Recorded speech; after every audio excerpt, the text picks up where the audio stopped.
Rasulullah Shallallahu Alaihi Wasallam beliau bersabda dalam satu hadisnya, ni'matani maghbunum fihi makatsirum minan nas, as-sihhatu wal faragh. Ada dua nikmat kata Rasulullah. Ada dua nikmat kebanyakan manusia itu banyak yang tertipu, banyak orang yang lupa, banyak yang lalai, banyak yang rugi. Yang pertama adalah nikmat sehat, dan yang kedua adalah lapang waktu. Waktu muda, waktu sehat tidak dipergunakan untuk berbuat amal ibadah, tidak dibuat untuk kemaslahatan tentang dunia dan akhirat, hanya dibuat untuk bersenang-senang, hal yang sia-sia.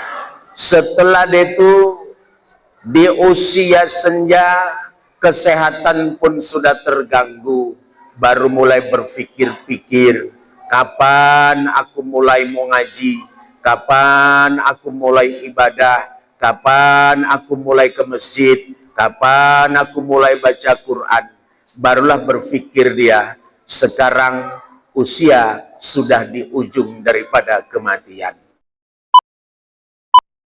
Alhamdulillah, alhamdulillahilladzi hadana lil imani wal islam wa khassana bis syari'ati sayyidina Muhammadin khairil anam. Asyhadu an la ilaha illallah wahdahu la syarikalah al-mun'imul mannan, wa asyhadu anna sayyidana Muhammadan abduhu wa rasuluh al-mab'utsu bi khairil adyan. Allahumma salli wa sallim ala sayyidina Muhammad wa ala alihi wa sahbihi ajma'in. Amma ba'd, fa ya ibadallah, ittaqullaha haqqa taqwa wa'lamu annal jannata u'iddat liman ittaqa. Qala Allah ta'ala fi kitabihil karim, a'udzu billahi minasy syaithanir rajim, bismillahirrahmanirrahim. Wal 'asr innal insana lafi khusr illa alladzina amanu wa 'amilus shalihat wa tawassaw bil haqq wa tawassaw bis sabr. Shadaqallahul azim. Ma'asyiral hadirin sidang salat fardu Jumat rahimakumullah. Mengawali khutbah Jumat kita pada siang hari ini, terlebih dahulu mari sama-sama kita berserah diri kehadiran Allah Subhanahu wa ta'ala, dan seraya tidak lupa kita mensyukuri segala nikmat-nikmatnya yang telah diberikan kepada kita semua, baik itu segala rangkaian nikmat dunia, terlebih pula adalah nikmat akhirah. Tidak lupa sholawat berangkaikan salam kita bacakan dan kita hadiahkan kepada baginda Rasul Nabi Muhammad sallallahu alaihi wasallam. Moga-moga dengan banyak kita bersolawat dan terus konsisten di dalam melaksanakan sunnah dan ajarannya, insya Allah kita semua nanti akan mendapatkan syafaat yaumil akhir kelak. Amin ya rabbal alamin. Dan selanjutnya mari sama-sama kita meningkatkan takwa kepada Allah dengan mengerjakan segala perintahnya dan meninggalkan segala macam bentuk larangannya. Mudah-mudahan senantiasa ucap dan perbuatan kita di dalam naungan ridha Allah Subhanahu wa ta'ala. Ma'asyiral hadirin sidang salat fardu Jumat rahimakumullah. Allah Subhanahu wa ta'ala telah berfirman di dalam surah Al-Asr, yang bunyinya sudah saya bacakan tadi, yang artinya adalah demi masa, sesungguhnya manusia itu di dalam kerugian, kecuali orang-orang yang beriman dan orang-orang yang beramal solih, orang-orang yang pesan-memesankan tentang kebenaran, dan orang yang pesan memesankan tentang kesabaran. Di dalam firman Allah Ta'ala ini, bahwa Allah memulai di dalam detuk kalamnya dengan huruf waw qasam, yang diartikan adalah demi masa, demi waktu. Sesungguhnya manusia itu di dalam kerugian. Bahwa Allah Ta'ala menjadikan waktu 24 jam. Imam Ghazali menyebutkan bahwa 24 jam itu siogianya bagi orang-orang beriman membagi waktunya menjadi 3 bagian. 8 jam untuk mencari nafkah, untuk keperluan segala macam tentang duniawi. Yang kedua 8 jam untuk beribadah, dan 8 jam untuk beristirahat. Begitulah Islam memberikan itu tuntunan kepada kita, adanya itu keseimbangan dunia dan akhirat. Selama kita masih hidup di dunia, tentunya kita butuh dengan segala macam material duniawi. Maka oleh karena itu kita tidak bisa melepaskan, meninggalkan segala macam keperluan kebutuhan duniawi. Namun demikian kita juga yakin bahwasanya kita orang manusia yang hidup ini, siapapun kita dan apapun status kita, pasti hidup berujung menjemput kematian. Dan kita yakin bahwasanya setelah mati ada kehidupan baru. Maka oleh karena itu, orang yang meninggal tidak ada yang dibawa kecuali adalah amal. Apakah itu amal solih atau mungkin amal tolih, amal baik ataupun amal yang buruk. Dan setelah itu pula kita nilai keseimbangan, butuh kita istirahat. Badan kita ini butuh istirahat. Setelah kita lelah bekerja, maka badan kita butuh istirahat. Oleh karena itu, inilah nilai keseimbangan yang telah diatur dalam syariat Islam. Namun demikian, banyak itu manusia yang menggunakan waktunya tidak maksimal sesuai dengan tuntunan. Banyak orang yang bekerja lebih dari 8 jam, banyak orang itu beristirahat lebih dari 8 jam, sehingga itu waktu yang siogianya dibutuhkan untuk beramal ibadah maka tidak maksimal. Akhirnya kita menggunakan waktu untuk ibadah itu sungguh sangat sedikit sekali. Banyak pula orang menggunakan waktu hanya untuk duduk-duduk, cerita kesana kemari yang tidak ada manfaat dan faedahnya. Ma'asyiral hadirin sidang solat fardu Jumat rahimakumullah. Begitulah keadaan yang kita melihat kondisi hari ini. Banyak orang yang itu menggunakan waktu tidak maksimal sesuai dengan tuntunan syariat. Nah, di dalam surah Al-Asr itu dikecualikan adalah orang-orang yang beriman. Orang-orang yang beriman selalu cermat, selalu memperhitungkan waktu-waktu yang digunakan. Baik ucap dan perbuatannya, semuanya itu diperhitungkan. Ada atau tidak nilai manfaat, keuntungan dunia dan akhirat. Maka oleh karena itu, orang beriman selalu menghitung-hitung waktu. Supaya di dalam waktu yang sedang digeluti, yang sedang dijalani, dia tidak tergolong orang-orang yang merugi. Rasulullah Shallallahu Alaihi Wasallam beliau bersabda dalam satu hadisnya, ni'matani maghbunum fihi makatsirum minan nas, as-sihhatu wal faragh.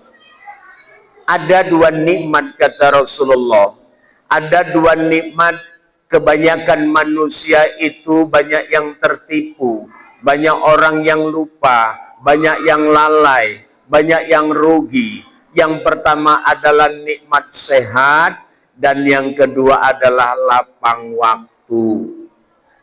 Waktu muda, waktu sehat tidak dipergunakan untuk berbuat amal ibadah, tidak dibuat untuk kemaslahatan tentang dunia dan akhirat, hanya dibuat untuk bersenang-senang, hal yang sia-sia.